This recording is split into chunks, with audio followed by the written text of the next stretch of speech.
जय हिंद दोस्तों, आप सभी का स्वागत और अभिनंदन है आपके अपने YouTube चैनल जिसका नाम है डायमंड क्लासी विद सुमन।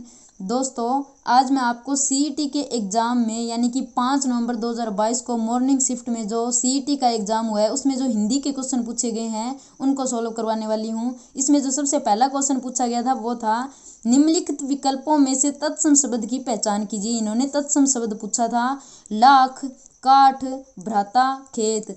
तो जो तत्सम शब्द है वो है भ्राता। तत्सम शब्द वे होते हैं जो संस्कृत से डायरेक्ट यानी कि संस्कृत से आए हुए शब्द। तो भ्राता का मतलब होता है भाई। तो ये जो भ्राता शब्द है ये संस्कृत का एक शब्द है।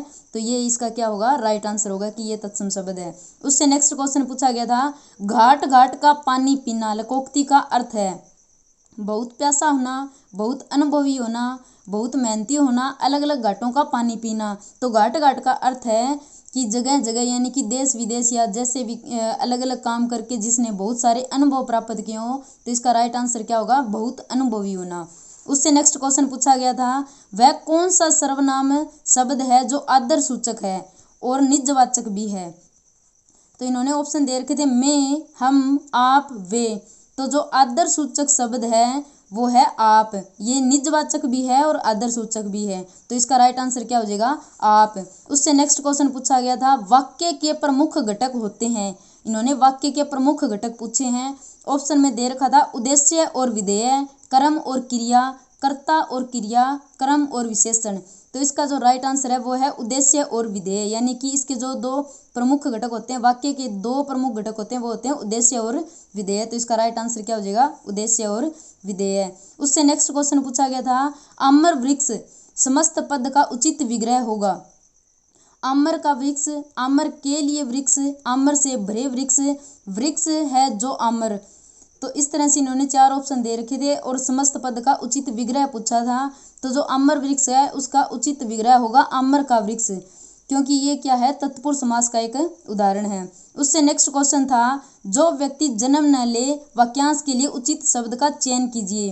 अजर, अनवसर, अमर और अजन्मा। तो इसका जो राइट आंसर है वो है अजन्मा। उससे नेक्स्ट क्वेश्चन था तट शब्द के लिए उचित पर्यायवाची शब्द का चयन कीजिए। यानी तट का पर्यायवाची पूछा इन्होंने, तटनी, तटनी, किनारा या मरीची। तो इसका जो राइट आंसर है वो है किनारा। उससे नेक्स्ट क्वेश्चन है निम्नलिखित शब्दों में से शुद्ध शब्द का चयन कीजिए। इन्होंने शुद्ध शब्द पूछा है और ऑप्शन दे रखा था प्रमाणिक, प्रामाणिक, प्रामाणिक और प्रमाणिक। तो इसका जो राइट आंसर है वो है प्रामाणिक, क्योंकि जब इक प्रत्यय लगकर कोई शब्द बनता है और पहला अक्षर है वो ए में आ जाए, यानी कि जो पहला वर्ण है वो ए हो, तो वो क्या हो जाएगा, आ। इसका क्या था, ये था प्रमाण प्लस में इक था, तब ये क्या बना, प्रमाणिक। जैसे कि समाज प्लस में इक हो तो क्या हो जाता है, सामाजिक। तो जब इक प्रत्यय लगता है और पहला वर्ण है वो ए हो तो वो क्या हो जाता है, आ हो जाता है। इस चीज का ध्यान रखना। तो इसका जो राइट आंसर है वो क्या होगा, प्रमाणिक। उससे नेक्स्ट जो क्वेश्चन पूछा गया था वो था दिए गए किस शब्द में उपसर्ग का उपयुक्त प्रयोग किया गया है। तो इसमें दे रखा था सरताज, ताज, बाज और नाज। ये ऑप्शन दे रखे थे, इसमें उपसर्ग पूछा हुआ था। तो इसका जो राइट आंसर है वो है सरताज। सरताज में जो उपसर्ग लगा है वो लगा है सर। सर प्लस में क्या है, ये ताज। सर, सर का अर्थ होता है मुख्य और ताज इसका क्या है, मूल शब्द है। तो इसका राइट आंसर क्या हो जाएगा, सरताज। उससे नेक्स्ट क्वेश्चन दे रखा था विगह विगह फिर चहक उठे में पुंज पुंज। वाक्य में विगह और पुंज की आवृत्ति के कारण कौन सा अलंकार है। तो इसमें दे रखा था व्यक्तिरेक अलंकार, अनुप्रास अलंकार, विप्सा अलंकार और उत्प्रेक्षा अलंकार। तो इसका जो राइट आंसर है वो है विप्सा अलंकार। उससे नेक्स्ट क्वेश्चन दे रखा था गायक शब्द में प्रयुक्त प्रत्यय है अय, अक या एक या क। तो जो गायक है वो गायक में जो प्रत्यय लगा है वो क्या है, अक प्रत्यय। तो इसका राइट आंसर क्या हो जाएगा, अक। यानी कि ये इसका गायक का जो था वो क्या, अक प्रत्यय कैसे लगा था, ये था गे तो था इसका मूल शब्द और अक इसमें क्या था, प्रत्यय। तो इससे क्या बना था, ये गायक। उससे नेक्स्ट क्वेश्चन दे रखा था अयादि संधि का उदाहरण नहीं है। श्रावण, उच्छ्वास, गवेषणा या शयन। ये 4 ऑप्शन दे रखे थे। ये पूछ रखा था कि अयादि संधि का उदाहरण नहीं है, नहीं पूछ रखा था। तो जो श्रावण है उसका श्रावण का जो संधि विच्छेद है वो तो होता है श्रो प्लस में अन यानी श्रावण। और इसमें जो गवेषणा दे रखा है उसका होता है गो प्लस में ऐसणा। उससे नेक्स्ट था जो शयन, शयन में होता है से प्लस में अन।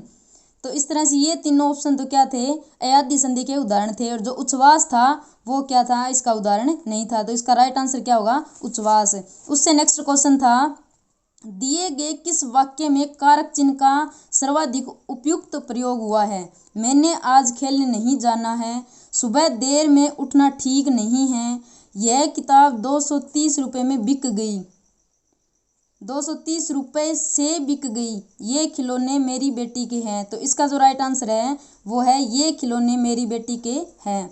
उससे नेक्स्ट क्वेश्चन दे रखा था, कक्ष के फिर रिक्त स्थान था बहुत गर्मी है, वाक्य में रिक्त स्थान के लिए बाहर शब्द का सर्वाधिक उपयुक्त विलोम शब्द चुनिए। इन्होंने कहा है बाहर का विलोम शब्द। ऑप्शन दे रखे थे नीचे, भीतर, बीच में, ऊपर। तो बाहर का जो विलोम शब्द होता है वो होता है भीतर। तो इसका राइट आंसर क्या हो जाएगा, भीतर। तो दोस्तों इतने ये 15 क्वेश्चन आए थे, ये ऑफिशियल आंसर की नहीं है, ये मेरा व्यक्तिगत मत है।